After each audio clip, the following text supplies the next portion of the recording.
प्याज और लहसुन क्यों नहीं खाना चाहिए?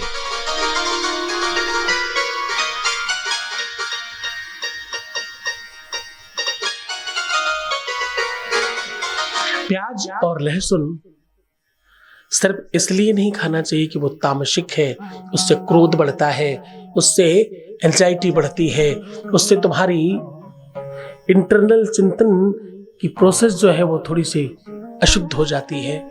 बात सिर्फ इतनी नहीं है।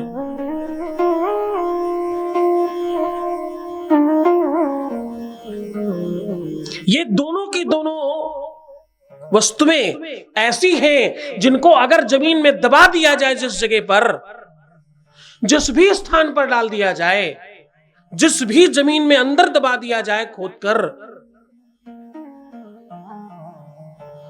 आपको पता है ना, थोड़े दिन पहले माननीय अटल बिहारी वाजपेयी जी के समय पे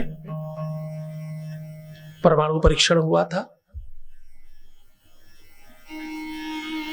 जब प्याज बहुत महंगा हो गया था। अगर प्याज नहीं डाला गया होता ना,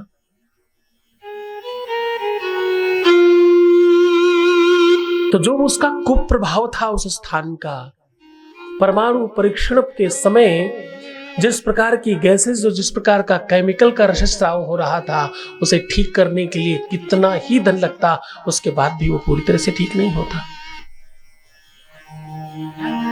प्याज में वो क्षमता है। क्यों?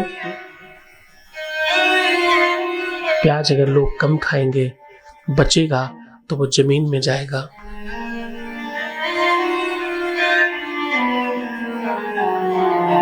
प्याज जिस जगह में पैदा किया जाए और उसी खेत में उसे डाल दिया जाए वापस, उसकी उर्वरकता बढ़ जाती है,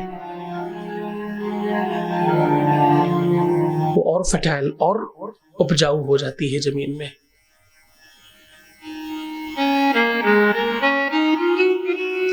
कहते हैं समुद्र मंथन के समय जब अमृत बांटा जा रहा था,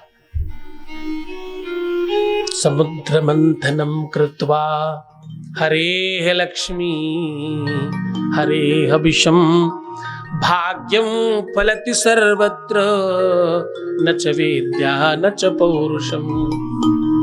समुद्र का मंथन हुआ, उसमें से बहुत सारी चीजें निकली, अमृत भी निकला, अमृत देवताओं में बंटने लगा। आपको कथा पता है? आपको ये बात मालूम? अमृत निकला, भगवान विष्णु मोहिनी का रूप धारण करके राक्षसों को मदिरा पिलाने लगे और देवताओं को अमृत पिलाने लग गए। बहुत चातुर्यता से, बड़ी समझदारी से और बड़े आनंद के साथ। अब ये बात एक राक्षस वहां बैठा था, उसने देख लिया ये तो भ्रम हो रहा है। वो चुपचाप भेष बदल कर सूर्य और चंद्रमा के मध्य में विराजमान हो गया। पिलाते पिलाते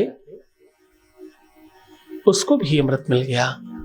उसे अमृत मिलते ही उसने फटाक से पान कर लिया, और जैसे ही उसने वो ऐसे पीने लगा, वैसे क्या हुआ? सूर्य और चंद्रमा ने कहा ये तो देवता नहीं देवता ये देवता नहीं है। इनका ऐसा कहना हुआ, मोहिनी रूप में भगवान विष्णु ने तत्काल सुदर्शन चक्र निकाला और उसका अंगच्छेदन कर दिया। लेकिन भैया अब क्या फायदा, अब तो उसे प्रसाद मिल चुका था। उसने इसको पान कर लिया, कुछ अमृत मुंह में था, कुछ गले में था और कुछ नीचे उतर चुका था। अब क्या हुआ? अब अमृत पीने की वजह से वो व्यक्ति अमर हो गया। एक धड़ उसका राहु बन गया और दूसरा धड़ उसका केतु बन गया। अब क्योंकि अमृत पी चुके थे, अमर हो चुके थे, और अमृत पीते ही उनकी बुद्धि भी विशुद्ध हो गई। वो देवताओं के जैसा व्यवहार करने लगे उस समय, तो उन्हें नवग्रहों में सम्मिलित कर लिया गया। लेकिन जिस समय अंगच्छेदन किया गया, कोई कुछ खा रहा हो, पी रहा हो, और उसी समय उसे कोई मारे, पीटे, थप्पड़ी लगा दे एक, तो उसके मुंह से बाहर निकलेगी वो चीज जो दो जो भी अमृत उसके मुख में, उसकी स्लाइबा में, उसकी लार में मिलकर जमीन पर गिरा, वो लहसुन बन गया। है तो अमृत ही, लेकिन राक्षस के लार और उसके मुख से मिश्रित है। और गला कटा था तो रक्त निकला, रक्त के साथ कुछ अमृत भी निकला क्योंकि वो पी रहा था। तो जो प्याज है उसमें अमृत और ब्लड दोनों है। प्याज को काटो तो सफेद और लाल दोनों धारियां निकलती हैं। लहसुन जद्यप सफेद ही दिखता है, लेकिन प्याज सफेद और लाल दोनों दिखता है, क्योंकि उसमें मांस भी है, उसमें रक्त भी है। तो है तो दोनों के दोनों अमृत, लेकिन शुद्ध नहीं है, इसलिए पूजन पाठ में नहीं लगते। पर इनमें बड़ी क्षमता है, ताकत तो अमृत जैसी है। तो कोई भी ऐसी बुरी चीज जिसे समाप्त करना हो, आयुर्वेद तो यहां तक कहता है कि प्याज और लहसुन में ऐसी कोई बीमारी नहीं दुनिया की जिसमें प्याज और लहसुन काम नहीं आता। बस एक ही अवगुण है, राक्षस के स्लाइवा यानी जीभ के पानी से और गले के रक्त और मांस से मिश्रित है, इसलिए वह अशुद्ध है, इसलिए वो शुद्ध नहीं है। उसमें शक्ति बहुत है, उसमें ताकत बहुत है,